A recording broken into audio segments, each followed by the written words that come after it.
கண்களை மூடி நாம் ஜெபம் செய்வோம். ஆண்டவரே, இந்த வேலையிலும் அப்பா அம்க்கு நாங்கள் நன்றி செலுத்துகிறோம். இந்த வார்த்தைக்காக ஜெபிக்க, இந்த வார்த்தை மூலமா எங்களோட பேசும், எங்களோட இடைப்படும் பேசுகிற தேவன் நீர் பேசும் நாங்கள் கேட்கிறோம். இயேசுவின் நாமத்திலே ஜெபிக்கிறோம் ஜீவனுள்ள நல்ல பிதாவே, ஆமென். அல்லேலூயா, அல்லேலூயா. தேவன் நல்லவராக இருக்கிறார். தேவஜனமே, சார்ல்ஸ் ஸ்பர்ஜன் என்று சொல்லி எல்லாத்துக்கும் தெரிஞ்ச சிறந்த பிரசங்கியாளர் நமக்கு தெரியும். He is known as the Prince of Preacher. சிறப்பாக பிரசங்கம் பண்ணுகிறவர். இப்படியாக 1861 ஆண்டே ஏறக்குறைய 23,000 பேர்களுக்கு பிரசங்கம் பண்ணுகிற உள்ளவராக, அவ்வளவு புகழ்பெற்ற சிறப்பாக பிரசங்கம் பண்ணுகிறவராக அவர் இருந்தார். Even in 1861 he was preaching among 23,000 of people. Such a big congregation. அவ்வளோ சிறந்த ஜனங்கள் முன்பதாக பிரசங்கம் பண்ணுகிறவராக சார்ல்ஸ் ஸ்பர்ஜன் இருந்தார். ஆனாலும் இப்படியாக மகன் வாழ்க்கை ஆரம்பமாவதுக்கு, அதாவது ஊழியத்துல ஆரம்பம் ஆவதுக்கு, for him to experience a breakout in his own spiritual life, in his ministry, வாழ்க்கையில ஒரு ஒரு ஒரு எழுப்புதல், ஒரு தனிப்பட்ட ஒரு அனுபவம் ஆண்டவர்கிட்ட பெற்றது அவரு சாதாரண திருச்சபைக்கு போன போகுதான். When he attended a simple and small church. ஒரு நாள் அவர் எப்போதும் போகிற திருச்சபைக்கு போகிற நேரத்துல பனி கொட்டுகிற காலமாக இருந்ததுனால பனி ரொம்ப மொத்தமா வந்துருச்சு. அப்ப பேய்கிட்டு இருக்கிறாரு சர்ச்சுக்கு. It's a Sunday, he is going on his way to a church, and because of this heavy downfall of snow during winter, he couldn't go. போக முடியல. அப்ப போக முடியாம இருக்கும்போது அந்த பாதை ஃபுல்லா பனியா இருக்குது. அதுல அந்த பனியில போக முடியாது. அப்ப அவர் என்ன பண்றாரு, இப்படியே ரைட்ல திரும்பிட்டு சின்ன ஒரு பாதை போகுது, அந்த பாதையில அப்படியே போயிட்டு சின்ன ஒரு மெதரிஸ் திருச்சபைக்கு போறாரு. ஆமா, பெருமையான ஒரு விஷயம். மெதரிஸ் திருச்சபைக்கு போறாரு, சாதாரண சின்ன திருச்சபை. ஆனா போகும்போது என்ன நினைக்கிறாருன்னா, this is what is writing, அவர் இதான் எழுதி வச்சிருக்கிறாரு. மெதரிஸ் திருச்சபையா, காதுக்குள்ளேயே பாட்டு பாடியே சாவடிப்பாங்களா அப்படின்னு எழுதி இருக்கிறாரு. They gonna tear your ears. பாட்டு பாடியே காது கிளிய போகுது. இப்படிதான் பாடுவாங்கன்னா பரவாயில்ல, நான் சர்ச்சுக்கு போனோம், இது சர்ச் தான் இருக்கு, நான் போறேன் அப்படின்னு சொல்லி அவர் போய் உட்கார்ந்து இருக்கிறாரு. பாஸ்டரை காணும். The pastor is not there. பாஸ்டரை காணும். ஏன் பாஸ்டரை காணும்? ஏன்னா பாஸ்டர் வர்ற பாதையில அதே பனி கொட்டி இருந்ததுன்னா பாஸ்டர்னால சர்ச்சுக்கு வர முடியல. அப்ப அங்க இருக்கிறவங்க அனௌன்ஸ் பண்றாங்க, the pastor is not here because he is unable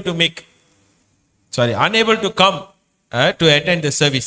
பாஸ்டர்னால இன்னைக்கு திருச்சபை வர முடியல, மாட்டிக்கிட்டாரு அப்படின்னு சொல்லும்போது ஒரு சாதாரண சர்ச் மெம்பர் அவர் சொல்றாரு, he was very thin, very tall, a simple church member. He was not a preacher, he was not a trained preacher. அவர் பிரசங்க பண்றவர் கிடையாது. அவர் சாதாரண துணி தைக்கிறவரோ ஒரு பிளம்பரு ஏதோ ஒரு வேலை செஞ்சவர் தான்.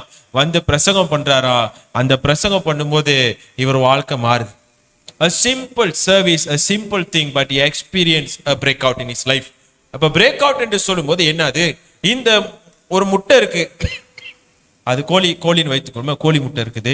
அந்த கோழி முட்டை அந்த ஷெல் எப்படி சொல்லுவோம், ஓடு, அந்த ஓட உடைச்சிட்டு வெளியே வருது பார்த்தீங்களா, அந்த அர்த்தம். breakout has a lot of meaning. Google பண்ணி பார்த்து நிறைய அர்த்தம் சொன்னா, ஆனா நான் ஏன் இந்த வார்த்தை எடுத்தனா, இட்ஸ் a breakout. அந்த கோழி குஞ்சு அந்த முட்டை அந்த ஓட ஒட்டச்சி வெளியே வருது பாருங்க. it experienced something, it experienced life. அப்போ இன்றைக்கு அது சார்ல்ஸ் ஸ்பர்ஜன் வாழ்க்கையா இருக்கட்டும், நம்ம வாழ்க்கையா இருக்கட்டும். ஏன் இந்த அப்போஸ்தலர் 2வது அதிகாரத்துல இந்த 42ல இருந்து 47வது வசனத்துல இங்கதான் திருச்சபை என்று சொல்லி, எக்லேசியா என்று சொல்லி கிரீக்கர் மொழியில இந்த வார்த்தை பயன்படப்படுகிறது. when they have gathered together, it's a church. And they experience a breakout, a spiritual breakout, and God were adding daily in their numbers. அதான் breakout. அதுதான் ஒரு தோன்றுதல், ஒரு காரியம் புதுசாக தோன்றப்படுகிறது. It's a breakout. இன்றைக்கு growth group ஞாயிறாக காணப்படுகிறது. எக்லேசியா என்று சொல்லி the church is known, the word being used in the scripture, Greek word is ecclesia. எக்லேசியா என்ற வார்த்தை தான் கிரீக்கர் மொழியில மூல பாஷையில எழுதப்பட்டிருக்கிறது. அந்த வார்த்தைக்கு என்ன அர்த்தம்னா, சர்ச் என்று கிடையாது, it's a congregation, it's a gathering of people. அப்போ எங்கெல்லாம் நீங்க கூடி நீங்க ஜெபித்து ஆண்டவர் வார்த்தை பிரசங்கம் பண்றீங்களா, அது எல்லாமே சர்ச் தான். ஸ்கிரிப்சர்ல தட்ஸ் த மீனிங். ஆனா நமக்கு இன்னைக்கு நிறைய மீனிங் இருக்கு. சர்ச்னா எங்க இருக்கு? ஜாலான் லஹாட்ல இருக்கு. That is our definition. But Bible அந்த டெஃபினேஷன் கிடையாது. எக்லேசியா சர்ச்னு சொன்னா எங்கெல்லாம் 2-3 பேர் கூடி வந்து ஆண்டோட வார்த்தையை பிரசங்கம் பண்ணி ஜெபிக்கிறார்களோ எல்லாமே கேதரிங், எல்லாமே சர்ச் தான். அப்போ நமக்கு இந்த சர்ச்சை தவிர்த்து இன்னொன்னு ஒரு 11 சர்ச் இருக்கு. எங்க தெரியுமா? மாசத்துல 2 தடவை கூடுறீங்களே, அது ஒரு சர்ச் தான். Scripture, by scripture your growth group is a church. Ecclesia, it's a gathering of people. எங்கெல்லாம் கூடி ஜெபித்து ஆண்டவர் ஆராதிக்கிறீங்களோ அப்போ don't take it lightly. இங்க சர்ச்னு சொல்லி போட்டிருக்கு பாத்தீங்களா? கூடி வராங்களே, அவங்க கூடி வந்தது எங்க நினைக்கிறீங்க? ஒவ்வொரு வீட்டிலையும். இது ஒரு growth group தான். 1000 பேர் 3000 பேர் ஒரே இடத்துல கூட கிடையாது. அவ்வளவு பெரிய ஃபெசிலிட்டிஸ் அங்க கிடையாது. எங்க கூட போறாங்க 3000 பேரு? இந்த நேரம் அவங்க 3000 பேர் ஒரு பில்டிங்ல கூட முடிஞ்சா இயேசுவை போய் கூட்டிட்டு இருப்பாரு வாரம் வாரம். அவர் அங்கங்க கஷ்டப்பட்டு அழிஞ்சிருக்க வேண்டாமே? கடலோரம் மலை மேல பேருக்க வேண்டாம், எல்லாருமே அங்கேயே கூடி இருக்கலாம். கூடுறதுக்கெல்லாம் இடம் இல்லை. 3000 பேர் வீட்டுல தான் கூடி இருந்தாங்க. It was a growth group, it was a cell group, it was a area fellowship. எங்க கூடலாம் இன்னைக்கு? என் வீட்டுல கூடுறோம், இன்னைக்கு நாளைக்கு யார் வீட்டுல? அவங்க வீட்டுல கூடுறோம். அப்படியே கூடுனது தான். அதான் சர்ச். 3000 பேர் கூடி இருந்தாங்க அந்த மாதிரி ஒவ்வொரு வீட்டிலையும். அதுதாங்க growth group. அப்போ இந்த growth group இங்க வேதத்துல இருக்கிற இந்த growth groupல ஒரு பிரேக் அவுட் வருது. ஒரு புதிய காரியம் தோன்றப்படுகிறது. 3000 பேர் ரட்சிக்கப்படுறாங்க. அதுக்கு என்ன ரகசியம்? What is the secret? தேவஜனமே, இன்றைக்கு நம்ம வாழ்க்கையில ஒரு பிரேக் அவுட் தேவை. we need a break out in our life. ஒரு புதிய காரியம் வாழ்க்கையை தோன்றணும். வாழ்க்கை மோசமா இருக்கா? அது நல்லதா மாறணும். நல்லதுல இருந்து சிறப்பா மாறணும். சிறப்புல இருந்து சிறந்ததா மாறணும். ஆமென். our life we should experience a breakout. if our life is bad, it should be turning into better life. if it's better, it must be into good. if it's good, it must be turned into the best. அப்போ இன்னைக்கு நம்ம வாழ்க்கையில, அது நம்ம தனிப்பட்ட வாழ்க்கையா இருக்கலாம், திருசபையா இருக்கலாம், நம்ம ஆவிக்குரிய வாழ்க்கையா இருக்கலாம், we have to experience a breakout in our life. ஒரு புதிய காரியம், ஒரு தோன்றுதல், ஆவிக்குரிய தோன்றுதல் நம்ம வாழ்க்கையில அது ஆரம்பமாகணும். தேவஜனமே, if experiencing a breakthrough in our church means going through a breakout in our church. நம்ம திருசபையில பேரடைவு பெற வேண்டும் என்றால், if you want to experience a breakthrough, first there must be a breakout in our church. தேவஜனமே, இன்றைக்கு நம்ம திருசபையை குறித்து நம்ம பேசுகிறோம். தனிப்பட்ட மட்டம் கிடையாது. ஏன்னா இன்னைக்கு growth group ஞாயிறாக இருப்பதனால் ரெண்டையும் சேர்த்து நம்ம இப்படியாக நம்ம ஜெபிப்போம். தேவஜனமே, இன்றைக்கு நம்ம திருசபையில என்னங்க தேவை? What break out we need in our church based on today's passage. இன்றைக்கு உள்ள பகுதி just the first part. நான் எல்லாத்தையும் முடிச்சலாம் நினைச்சேன். ஒரு பாயிண்ட்லயே எனக்கு 5 பேஜ் வந்துருச்சு. There are so many things are hidden in this 6 verse. இந்த 6 வசனத்துல எத்தனையோ காரியங்கள் இருக்குது. ஆகையால் சீக்கிரமாக முதல் பகுதி மட்டும் உங்களோட நான் பகிர்ந்து கொள்ள நான் ஆசைப்படுகிறேன். உங்களுக்கே தெரியும், வசனத்தை வாசிக்கும் போது ஒரு காரியத்தை நான் வேணுமுலே விட்டு வச்சிருக்கிறேன். அப்புறத்துக்கு பார்ப்போம். 1வது காரியம் எதுல break out? See, the church experienced a breakout. Pentecost நாளுக்கு அப்புறம் 2வது அதிகாரம் பெந்தேகோஸ்துல ஆரம்பிக்குது. முடியும் போது எல்லாம் மாறிடுச்சு. 120 பேர்ல இருந்தவங்க 3000 பேர்ல முடியுது. இந்த பிரேக் அவுட் எங்க இருந்து வந்துச்சு? How did this happen? What was new?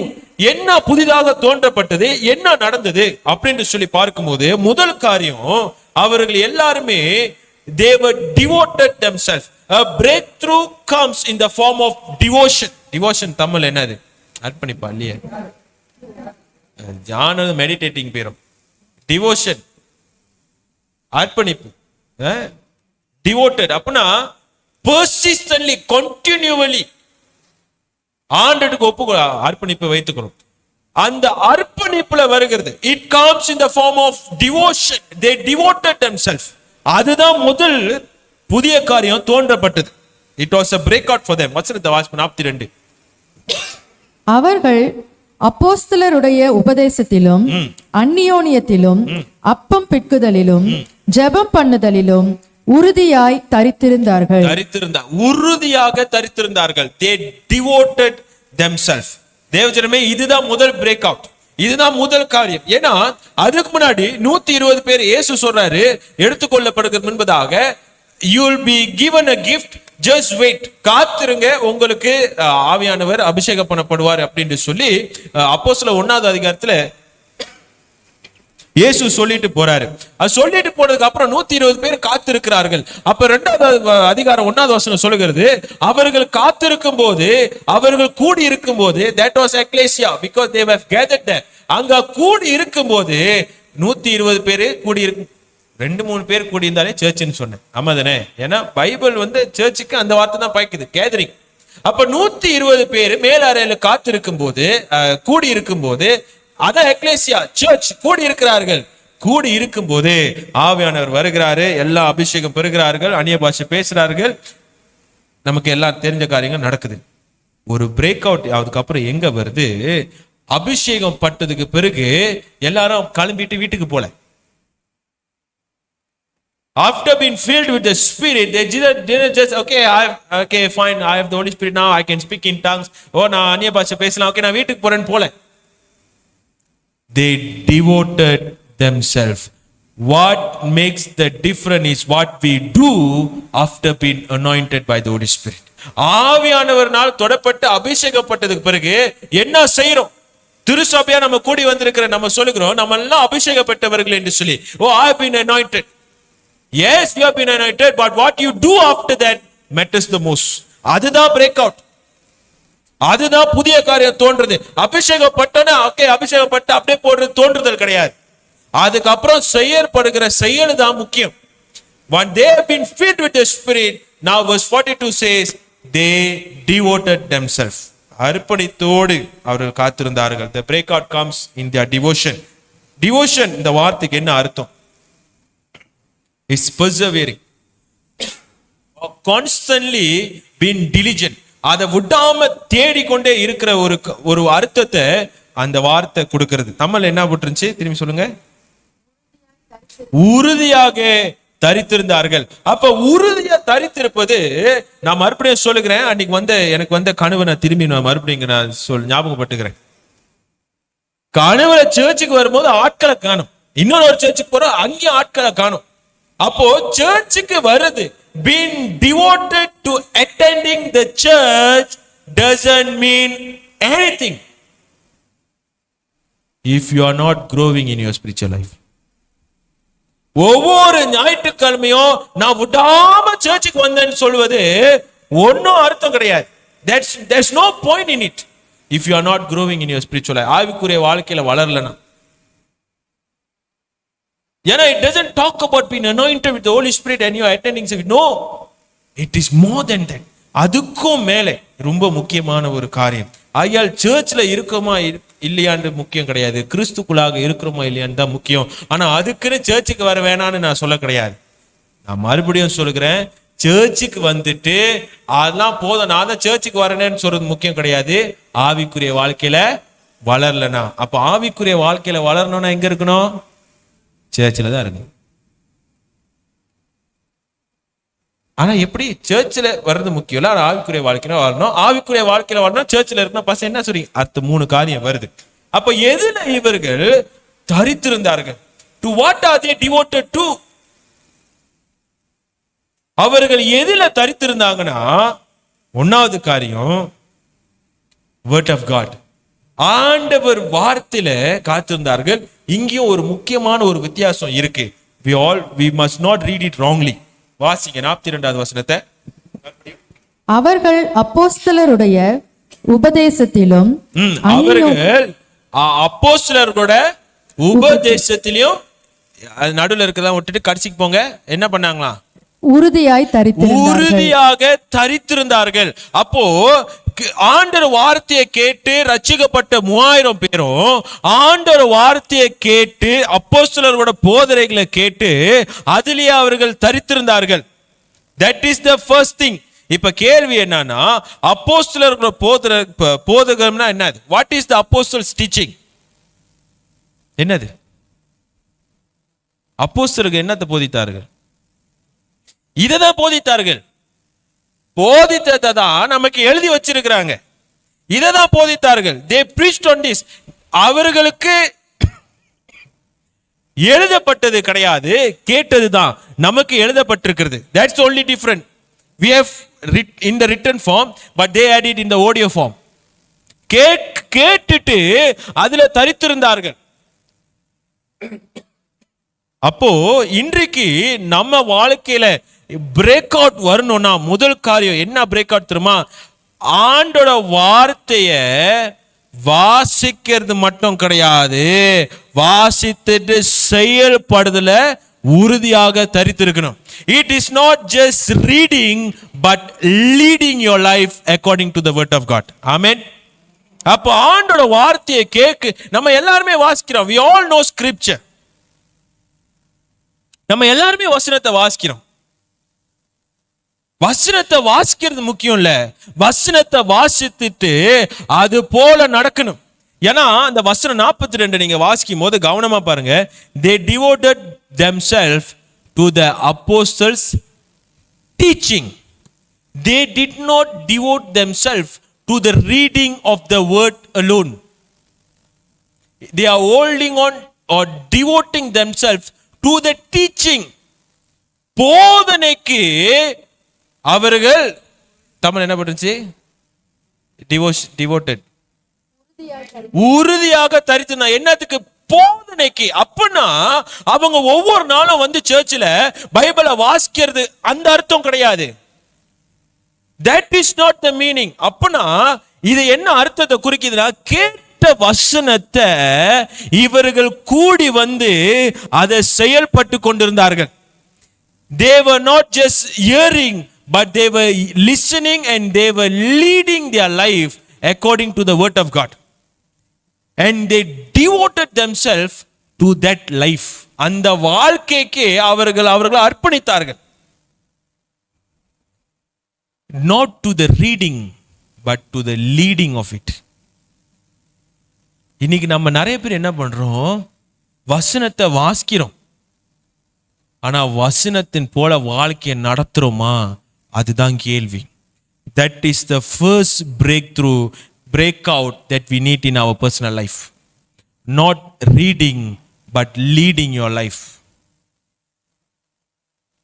வசனத்தை வாசிப்பது முக்கியம் இல்லைங்க, வாசித்துட்டு அது போல நடக்கணும். இவர்கள் யாவரும் 3000 பேரும் வந்து வசனத்தை வாசிப்பதுக்கு அப்படியே டிவோட் பண்ணல, ஆனா அந்த வசனத்தை வாசிச்சுட்டு அதை கை கொள்வதற்கு அவர்கள் அர்ப்பணிக்கிறார்கள். நான் இப்படிதான் இருக்கணும். அப்படின்னா ஒரு உதாரணம், நீங்கள் உங்க எதிரிகளை நேசிக்கணும், அதை வாசிக்கல, அதை வாசிச்சுட்டு என் எதிரியை நான் நேசிக்கிறேன்னு அதுக்கு நான் அர்ப்பணிக்கிறேன்னு எதிரியை நேசித்தார்கள். ரோமர் அரசாங்கம் வந்து எல்லாத்தையும் இயேசு எல்லாம் போடும்போது போய் ரோமர்களை போய் அடிச்சு சாவடிக்கல. வாடா ஒரு 10 பேர் சேர்ந்து வா பிலாத்துவை போய் தூக்கிடுவோம் மன்னித்தார்கள். மன்னித்துட்டு ஏற்றுக்கொண்டார்கள். அதுக்கு டிவோட் பண்ணாங்க. தேவஜனம் இன்னைக்கு நம்ம எதுக்கு டிவோட் பண்றோம் யோசித்து பார்ப்போம். இன்னைக்கு வசனம் நம்ம வாழ்க்கையில எவ்வளவு முக்கியமா இருக்குது. அதனால தான் இந்த போன வருஷம் கடைசியில ஆண்டவர் என்று சொல்லிட்டாரு, we must have more scripture reading. அதனால தான் ஞாயிற்றுக்கிழமை ஆராதனைக்கு முன்னாடி வசனத்தை வாசிக்கிறோம். அதனால தான் பர்சனலா ஒவ்வொரு காலையிலையும், சம்டைம்ஸ் மற்ற டைம் இருக்காது, வேலை சம்டைம் நைட் அனுப்பி விடுவேன், பட் முடிஞ்ச வரையிலும் everyday I am sending out the scripture passages. Why? Read the word. My church should read the word. என் திருசபை ஜபத்தை வேதத்தை வசனத்தை வாசிக்கிறது மட்டும் இல்லாம அது போல நடக்கணும். தேவஜனமே, அப்ப இன்றைக்கு முதல் பிரேக் அவுட் நம்ம சர்ச்சில் வர வேண்டியது ஆண்டோட வார்த்தையில, அந்த வசனத்துல. 6வது அதிகாரம் வசனம் 4 வாசிங்க. நாங்களோ ஜெபம் பண்ணுவதிலும் தேவ வசனத்தை போதிக்கிற ஊழியத்திலும் இடைவிடாமல் தரித்திருப்போம் என்றார்கள். பாருங்க, அவர்களோட சிந்தனை, அவங்க கவனத்தை எதுக்கு திருப்புறாங்களாம்? ஜெபத்துக்கும் ஆண்டோட வார்த்தைக்கும். that is the most important part. அந்த வசனத்துக்கு அவர்கள் முக்கியம் கொடுக்கிறார்கள். வசனத்தை வாசிக்கணும், வசனத்தை தியானிக்கணும், வசனத்து போல வாழ்க்கையை நடத்தணும் அப்படின்னு சொல்லி அந்த வசனத்துக்கு முக்கியத்துவம் கொடுத்தார்கள். that is the secret for the breakout in church. ஒரு திருச்சபையில ஒரு புதிய காரியம் தோன்றுவதற்கு முதல் ரகசியம் ஆண்டோட வார்த்தையை வாசித்துட்டு அது போல வாழ்றது தான். பெந்தேகோஸ்து நாட்களிலும் அதுக்கு பிறகும் அப்போஸ்தலர்கள் திருச்சபை வளர்ந்தது. அதுதாங்க காரணம். யாக்கோப்பு 4வது அதிகாரம் வசனம் 4 சொல்லுகிறது, இந்த உலகத்தோட நம்ம நண்பர்களாக இருக்கும்போது ஆண்டவருக்கு நம்ம எதிரியாக நம்ம மாறுகிறோம். Is either you are devoted to the world or you are devoted to the word. ரெண்டுல ஒண்ணுதான்.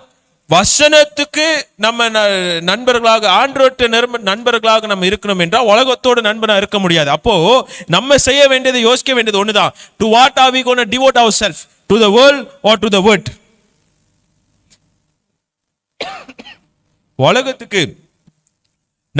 உலகத்துக்கு நம்ம அர்ப்பணிப்போட நம்ம வாழ போறோம் அப்படின்னு சொன்னா உலகத்தின் காரியத்துக்கு முன்னாடி நம்ம போகலாம்.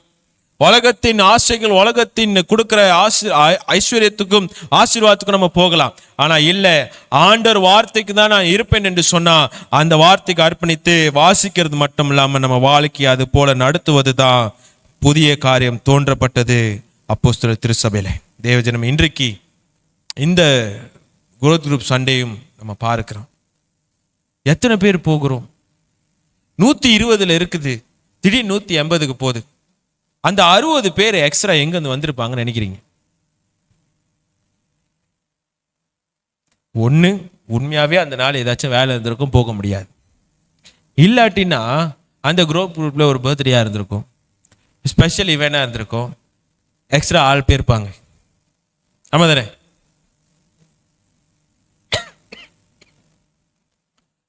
ஏன் எப்போதுமே 180 இருக்கக்கூடாது? ஏன் 200க்கு போயிடக்கூடாது? எத்தனை பேர் growth குரூப்புக்கு போறோம்? சில growth குரூப்ல என் வீட்டுக்கு வராதீங்கன்னு சொல்லி, நான் வந்த புதுசுல போன வருஷம் ஆரம்பிச்சு சொல்லிட்டேன், பஸ் இந்த எங்க வீட்டில் நிறைய குரூப் ஃபேமிலிஸ் இருக்கு, பஸ் வர வேணான்னு சொல்லிட்டாங்க. ஏன் அப்படி? ஏதாச்சும் ஒன்று நடந்திருக்கும், பழைய சம்பவம், அதுலேயே இன்னும் இருக்கிறாங்க. மாறணுங்க, மாறணும். கூடி வருவது தான் திருச்சபை. இந்த திருச்சபைக்கு வர்ற மாதிரி அந்த திருச்சபைக்கும் போங்க. அதுவும் ஒரு திருச்சபை தான். கூடி வந்து ஜெபித்து ஆண்டவர் வார்த்தை கேட்குறீங்க, அது ஒரு கேதரிங், எக்லேசியா. தேவஜனமே, இன்றைக்கு எத்தனை பேர் போகிறோம்? எத்தனை பேர் கலந்து கொள்கிறோம்? எத்தனை பேர் பைபிள் ஸ்டடிக்கு வரோம்? ஒரு வாரம் growth குரூப், ஒரு வாரம் பைபிள் ஸ்டடி. எத்தனை பேர் பைபிள் ஸ்டடிக்கு வரோம்? ஆண்டவர் வார்த்தையை கேட்கணும், ஆண்டவர் வார்த்தை இன்னும் ஆராயணும், இன்னும் ஆண்டவர் வார்த்தையை ஆழமா கேட்கணும்னு எத்தனை பேர் வாஞ்சியோடு வரும்?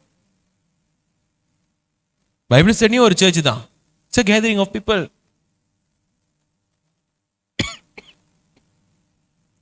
தேவஜனமே, ஆண்டவர் வார்த்தைக்கு நம்ம அர்ப்பணிப்பு கொடுப்போம். ஆண்டவர் வார்த்தையை வாசித்துட்டு அப்படியே வாசிட்டோம், அதுக்கு அர்ப்பணிப்பு கொடுக்க வேண்டாம்.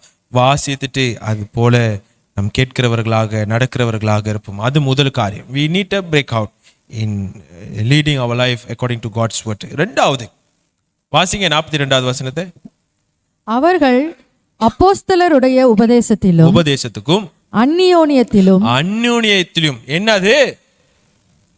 அட்டுழியம் இல்ல, fellowship. they devoted themselves to the fellowship. fellowship னு சொன்ன மண்டல் என்ன வருது? நம்ம ஸ்டைல்ல ஒரு கரிப்பாப், ஒரு தேத்தனி. fellowshipனா மண்டல் என்ன ஞாபகம் வரும்? மியூன், தேத்தனி, இடியாப்பம், சுதி. வேற இப்ப ஃபுட்ஸ் எல்லாம் பிரியாணி லெவல்ல ஓடிட்டு இருக்கு, நம்ம இம்ப்ரூவ் ஆயிட்டோம். பிரியாணி வேற, நாசிலம்மா வேற,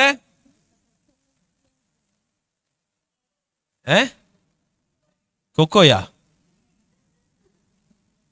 சரி, எல்லாம் பசியில இருக்கீங்க நினைக்கிறேன், முடிச்சிடும் வேலையா? சரியா? ஐக்கியம் சொல்லும் போது நம்ம மண்டல வருது என்னது? சாப்பாடு. வேதத்துல in scripture nowhere you can find when the word fellowship been used for fun activities. Game fellowship, social fellowship. எங்கேயுமே வேதத்துல fellowship என்ற வார்த்தை வரும்போது fun activities அது குறிக்கவே கிடையாது. fellowship என்று சொல்லும் போது அதுக்கு ரொம்ப ஆழமான வார்த்தை அர்த்தங்கள் உண்டு. இப்ப நம்மளும் சொல்லலாம், பஸ்ஸா சரி, இப்ப சாப்பாடு இல்லைன்னா ஐக்கியம்னா அப்படி கூடி வர்றதுன்னு. ஒவ்வொரு ஞாயிற்றுக்கிழமையும் நம்ம கூடி தானே வரோம். we are together every weekend. what சனிக்கிழமை ஏதாச்சும் கூட்டம் இருக்கும், மீட்டிங் இருக்கும், கூடி வரோம். ஞாயிற்றுக்கிழமை கூடி வரோமே, இது ஒரு ஐக்கியம் தானே. ஒற்றுமை இல்லாமலும் ஐக்கியம் இருக்கலாம். There can be union without unity. ஒற்றுமை இல்லாம ஐக்கியம் இருக்கலாம். அப்ப இந்த வார்த்தைக்கு என்ன அர்த்தம்? இந்த வார்த்தை தான் கொய்னோனியா என்ற வார்த்தை கேள்விப்பட்டிருப்பீங்க. You may have heard the word koinonia. இந்த கொய்னோனியா வார்த்தை பயன்படுத்தப்படுகிறது. இந்த வார்த்தைக்கு என்ன அர்த்தம்னா, you share or actively share in the life and the work, the destiny of another person. வாழ்க்கையில எல்லா ரீதியிலும் பகிர்ந்து கொள்வது தான் ஐக்கியம். That is the meaning of fellowship. அப்படின்னா ஐக்கியம் என்று சொல்லி இந்த வார்த்தை வரும்போது it means common participation in something. பொதுவாக ஒரு காரியத்தில் நம்ம சேர்ந்து பங்கு பெறுவது. அப்படின்னா ஒரு ஆளுக்கு கொடுப்பதும் சரி, எடுத்துக்கொள்வதும் சரி. It's also means giving or sharing. James Parker என்று சொல்கிறவர் அழகான இந்த அர்த்தத்தை அவர் சொல்லியிருக்கிறார். சரியா? what you have, you are giving what you have to other person and receiving what he or she has. அப்படின்னா எனக்கு நான் கொடுக்குற டெஃபினிஷன் சுருக்கமாக என்னன்னா, it is giving what you have and receiving what you don't have. That is the meaning of koinonia. fellowship என்ற வார்த்தைக்கு அர்த்தம் என்னன்னா, மீயோன்னு நாசிலமா கரிப்பாப்பு குவேமுயே கிடையாது.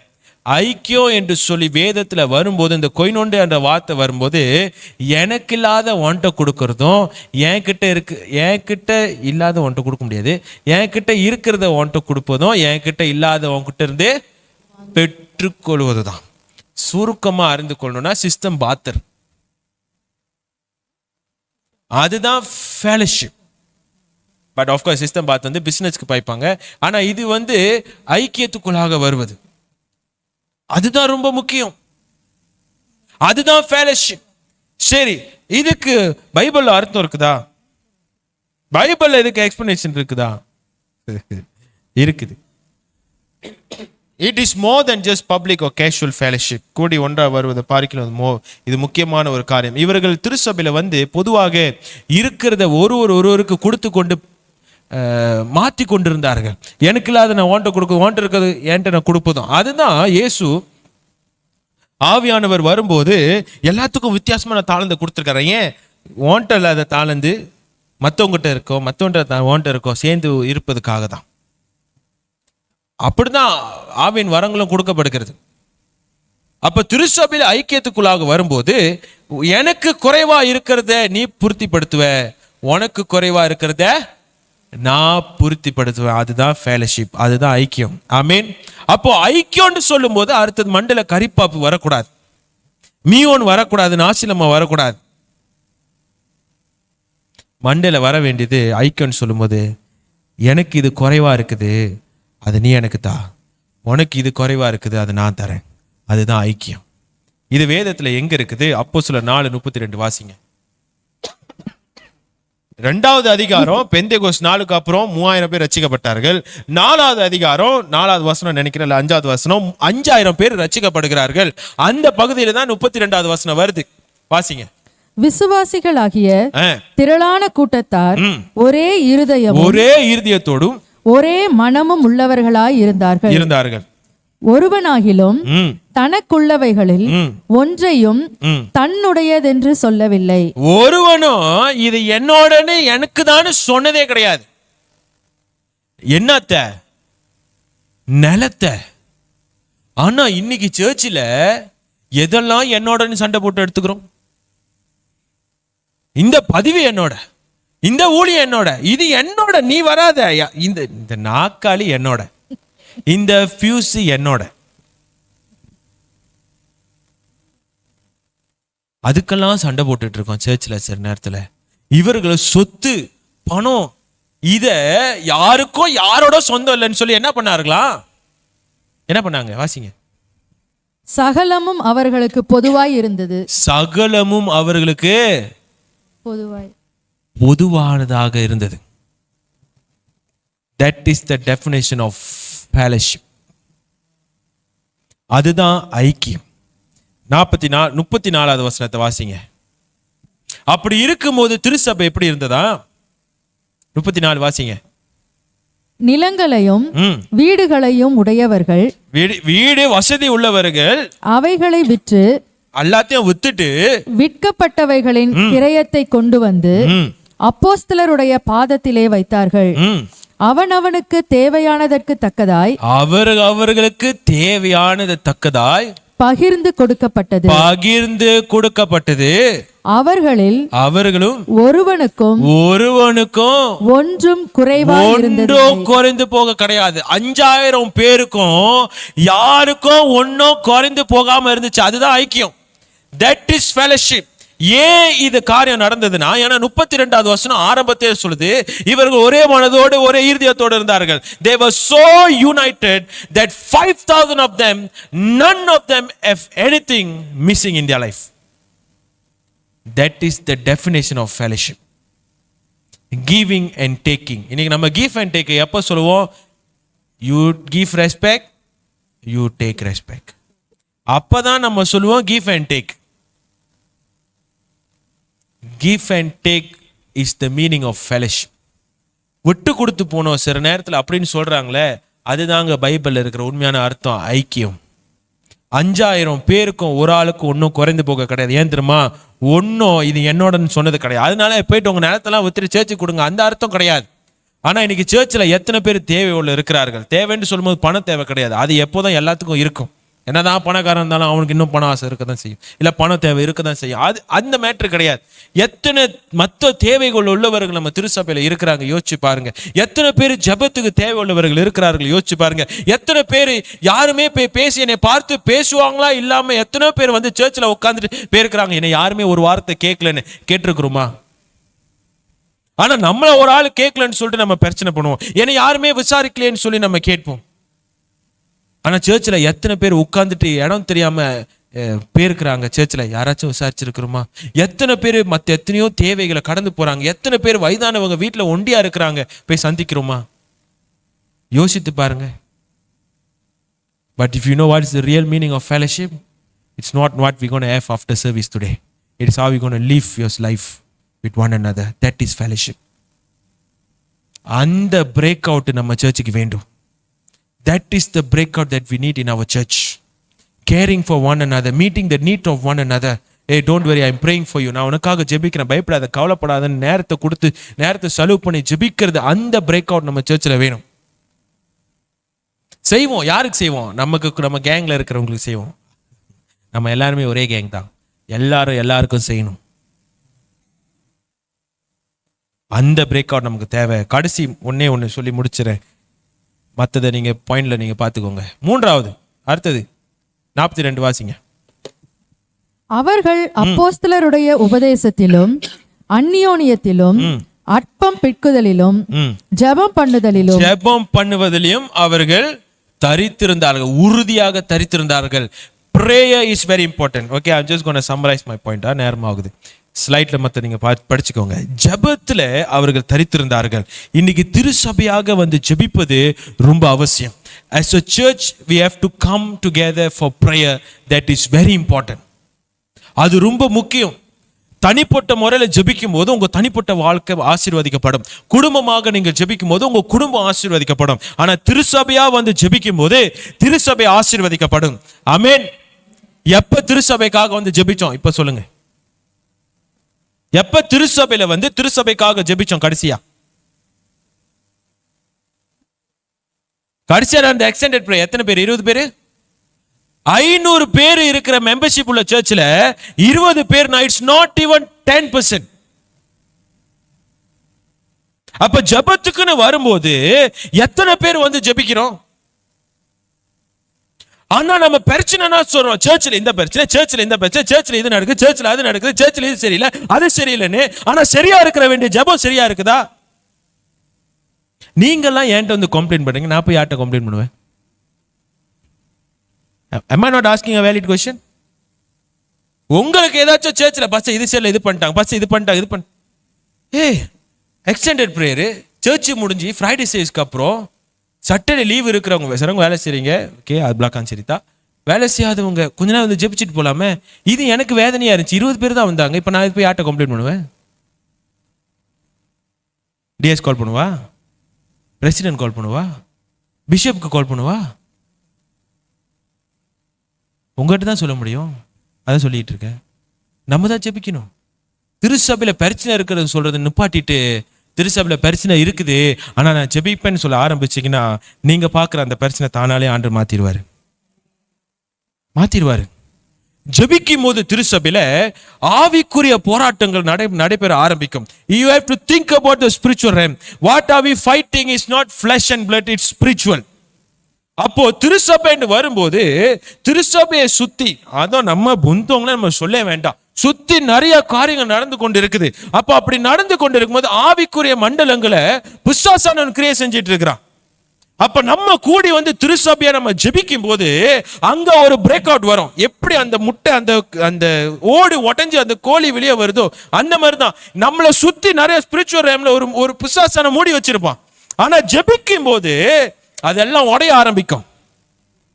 So prayer is very important. We need a breakout in our prayer life. I'm not talking about individual prayer. I'm not talking about church as a community coming and praying. இதுக்கு பிறகு அன்னைக்கு யோசிச்சோம், ஒவ்வொரு மாசமும் எக்ஸ்டெண்டட் பிரேயர் இருக்க போகுது.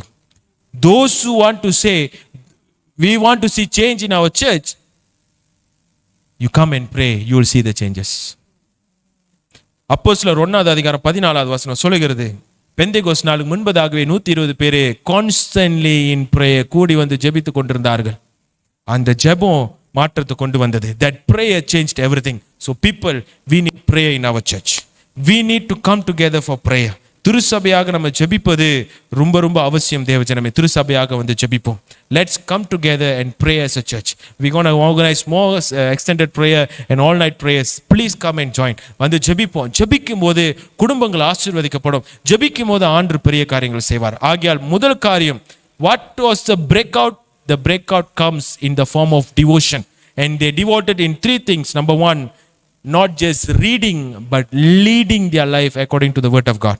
இரண்டாவது ஐக்கியம், மூணாவது ஜெபம். இந்த 3 காரியமும் அவசியமாக இருந்தது. என்ன மிஸ் ஆகுது?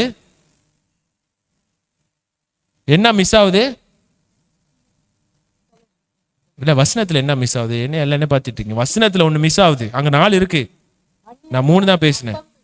ஆமா, அது ஒரு முக்கியமான டாபிக், முன்னாடி வச்சுக்குவோம். We need a breakout. கண்கள் மூடி நாம் ஜெபம் செய்து ஆண்டுட்டு அப்படியாக நம்ம ஒப்பு கொடுப்போம். நம்ம வாழ்க்கை மாற வேண்டும். நம்ம திருச்சபையில இருக்கிற ஆவிக்குரிய சூழ்நிலைகள் மாற வேண்டும்.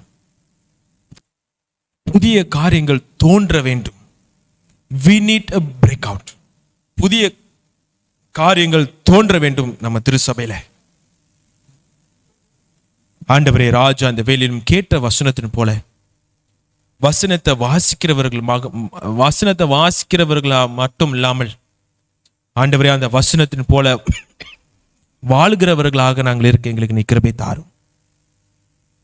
தாரும் ஆண்டவரே. ஐக்கியம் என்று சொல்லும்போது நாங்கள் எல்லாம் உணவுல ஐக்கியம் கொள்வது கிடையாது ஆண்டவரே ராஜா. ஆவியிலையும் ஆண்டவரே வாழ்க்கை அன்றாட தேவையிலையும் நாங்கள் ஐக்கியம் கொள்ள வேண்டும். எனக்கு இல்லாததை மற்றவர்களுக்கு கொடுப்பதும், மற்றவர்கள்கிட்ட இருப்பது என்கிட்ட இல்லாததை பெற்றுக்கொள்வதும் ஐக்கியமாக இருந்தது. அந்த ஐக்கியம் எங்க திருச்சபையில வரணும் ஆண்டவரே. அந்த ஒற்றுமை எங்க திருச்சபைக்கு வரணும் ஆண்டவரே. அந்த ஒரு மனமாக ஆவியிலும் சிந்தனையிலும் இருப்பது எங்க திருச்சபையில வர வேண்டும் ஆண்டவரே. எங்களுக்கு நீ கிருபை செய்யும்.